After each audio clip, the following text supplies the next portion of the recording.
Eh bien bonjour et bienvenue au musée d'histoire de la vie quotidienne. Nous sommes ravis de vous accueillir ce soir pour le vernissage de notre nouvelle exposition temporaire. Chers amis du musée de la vie quotidienne, merci de votre présence. Et puis tout simplement, je vais ouvrir cette exposition. Merci à tous ceux qui ont contribué à la réussite de cette belle exposition. Et puis, cher monsieur Clarisse, je suis vraiment tout oui et impatient de découvrir ce qui motive vos œuvres. Aujourd'hui vient donc le temps des récoltes de ce travail collectif de 6 mois. Et j'espère qu'elles seront abondantes pour les visiteurs. Que chacun puisse y glaner plaisir esthétique et ou matière à réflexion.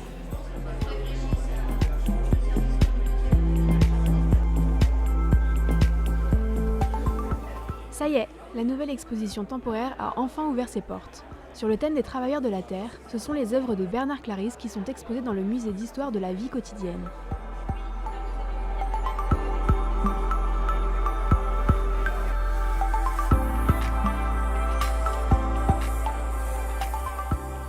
Pour l'occasion, Apolline Rouget, responsable des expositions, nous explique sa rencontre avec Monsieur Clarisse. Alors Bernard Clarisse est un habitué du musée. Depuis l'ouverture, il a visité le musée de nombreuses fois. Et puis lors d'une de ses visites, il est venu me rencontrer et il m'a parlé de son travail, notamment autour des outils. Et puis s'en est suivi plusieurs rencontres où il m'a présenté toute l'étendue de son travail. Et du coup, là, j'ai vraiment pensé sérieusement à l'exposer, puisque ce qui m'a intéressée, en fait, c'était qu'on pouvait faire le lien entre son travail et nos collections au musée, notamment les collections sur le thème de l'agriculture, puisque Bernard Clarisse revisite des outils anciens dans une partie de ses sculptures. Et je me suis dit que c'était un propos finalement qui était un petit peu le même que celui du musée, puisque le musée a aussi pour but de faire revivre des objets du passé. Et bien Bernard Clarisse les fait revivre, mais à travers l'art contemporain. Il y avait aussi un parallèle qui pouvait être fait avec d'autres objets de nos collections, puisque Monsieur Clarisse a travaillé aussi au départ sur les taupes, et notamment les taupiers qui suspendent les taupes au barbelé. Et donc dans nos collections, on a aussi des pièges à taupes. Voilà, donc on pouvait effectivement illustrer nos collections à partir des œuvres de Monsieur Clarisse. L'exposition temporaire a lieu du 3 juin au 31 décembre 2017. Entre le 3 juin et le 30 septembre, le musée est ouvert de 10h30 à 12h30 et de 14h à 18h du mardi au dimanche. Et puis à partir du 1er octobre, le musée sera ouvert seulement les après-midi et là du mercredi au dimanche.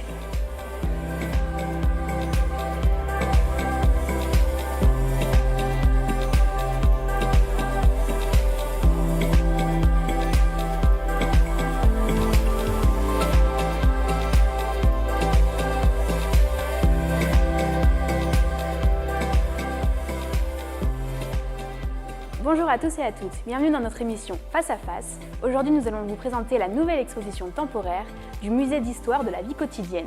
Donc nous sommes aujourd'hui avec Bernard Clarisse, bonjour. Bonjour. Donc ce sont vos œuvres qui sont présentées aujourd'hui au musée d'histoire de la vie quotidienne. Donc vous êtes un artiste contemporain, c'est ça? Naturellement, je suis un artiste et contemporain et encore vivant, donc c'est l'art vivant. Est-ce que vous pouvez nous parler un petit peu plus justement de cet art que vous pratiquez? C'est une longue pratique, hein. Je suis à cheval sur 2 siècles, le 20e et le 21e. Mon travail artistique a toujours existé, il est un peu, disons, contemporain de ma vie. J'ai peint de nombreuses choses avant de faire ce type de travail.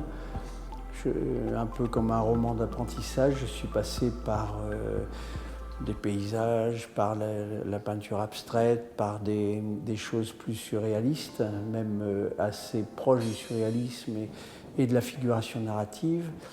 Et ma pratique artistique revendiquée date de 1985. Je rencontre donc les crucifixions de taupes dans les campagnes normandes où j'habite essentiellement, où j'habitais et j'habite toujours. Et ces crucifixions de taupes m'interpellent.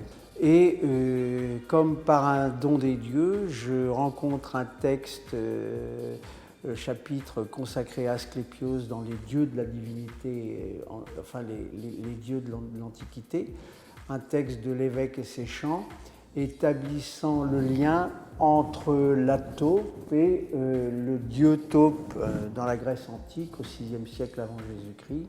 Voilà, donc disons que je travaille autour de la médecine grecque au sens large depuis 1985 et que mon travail se décline en plusieurs chapitres. Les taupes que je ne peins plus, mais que j'ai beaucoup peint, crucifiés au barbelé, le monde paysan qui soigne la terre, les stèles qui s'apparentent à des ex-voto, et peut-être depuis quelques années de manière plus systématique, des portraits de groupes, des portraits de grands, donc avec le mot mégas fiché dans le front, avec toujours cette plaie, et un ensemble d'incurables, puisqu'on l'est tous. Incurables, on est tous mortels. Et donc avant tout ça, avant 1985, etc., quand vous avez tout à fait commencé la peinture, qu'est-ce qui vous a donné envie justement de commencer Je ne suis pas né avec des pinceaux entre les orteils. Toutefois, dans ma famille, il y avait une sensibilité à l'art. Donc très vite j'ai voulu faire des études d'art, ce qui n'était pas bien vu dans les familles où il fallait avoir un métier. Donc j'ai fait des études d'histoire de l'art, puis des études d'art plastique pour devenir enseignant à la formation des maîtres et à l'université. Et effectivement j'ai toujours un peu peint et je dois dire que vers la fin de l'adolescence, entre 15-20 ans, j'ai beaucoup peint avec un peintre de l'école de Rouen qui était lui-même élève de Pinchon, Albert Mallet pour ne pas le nommer. Et j'ai peint des paysages sur les bords de Seine, en Normandie, etc. Mais les études d'histoire de l'art m'ont très vite enseigné que j'appartenais au 19e et que je n'étais pas dans mon temps. Donc je me suis arrêté le temps des études et j'ai accédé à la peinture abstraite, puis à la figuration narrative, tout ce qui était à la mode. Mais effectivement, c'est difficile, sans jeu de mots, de creuser son sillon avec une idée originale. J'ai eu la chance de rencontrer les taupes, j'ai envie de dire crucifiées. Et du même coup, j'ai plus ou moins l'impression de développer une œuvre originale depuis 1985. Alors avant, je considère que c'est le roman d'apprentissage, c'est-à-dire on picore partout sans être soi-même. En fait, c'est difficile d'être artiste.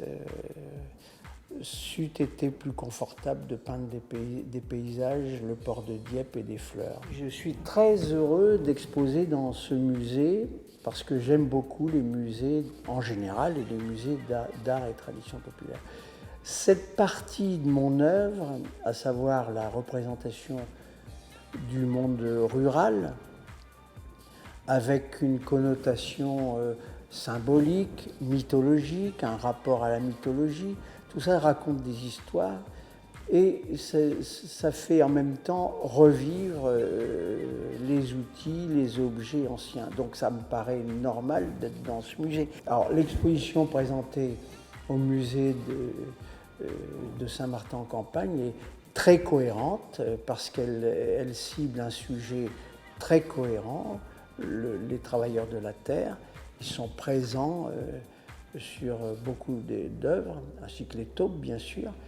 Et en plus, j'ai envie de dire, ce qui est bien dans cette exposition, c'est la pluralité des techniques utilisées. Il y a des tableaux, il y a des objets, donc des outils recyclés, retravaillés, mis dans décontextualisés et recontextualisés pour servir ma démarche, mais les objets se voient, se reconnaissent.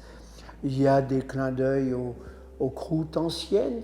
Il y a beaucoup d'œuvres qui sont des relectures 19e, Millet, mais on pourrait citer Pissarro, tous ces peintres autour de l'école de Barbizon et au-delà et en deçà, qui ont représenté le monde rural.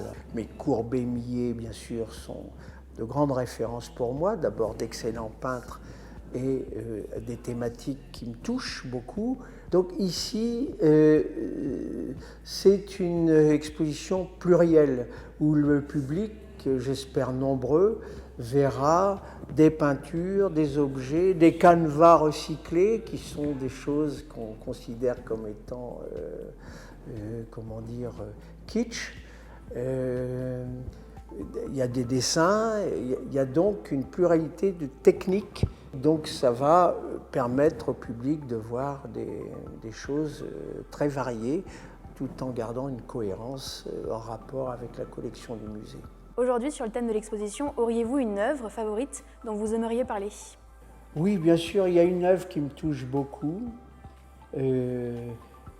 qui est une œuvre à 3 mains, si je puis dire. 2 mains, mais 3 artistes sont impliqués. C'est une œuvre qui s'appelle « 100 ans après, la nature reprend le dessus et le dessous ». Parce qu'il s'avère que pour des raisons diverses, personnelles, j'étais très ami avec un artiste de l'école de Nice qui s'appelle Claude Gilly, de l'école de Nice, dont l'œuvre est un peu pop et qui a aussi beaucoup travaillé autour des escargots. Et comme j'étais très ami avec, on se voyait souvent, il venait chez moi, j'allais chez lui à Nice, etc.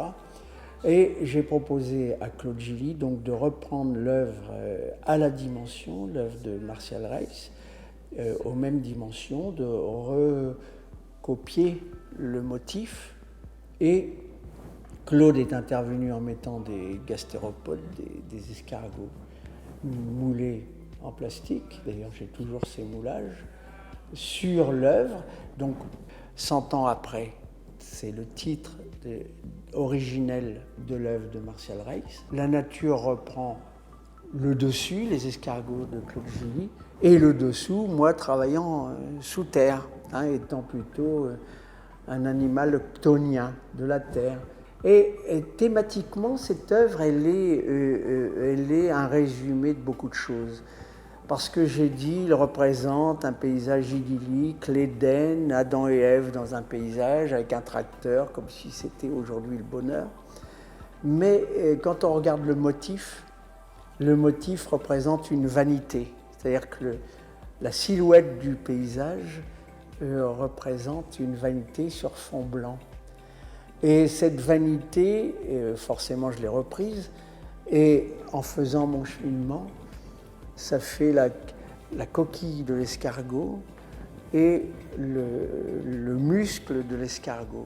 Donc on a une pluralité de lecture de cette œuvre. Bien, merci beaucoup. Donc notre émission s'achève maintenant. On vous rappelle les dates de l'exposition temporaire, donc qui sont du 3 juin au 31 décembre 2017. Pour les horaires du musée, ils s'affichent en bas de votre écran, donc pour rappel. Merci Monsieur Clarisse pour votre petite interview et on vous dit à bientôt pour un prochain Face à Face.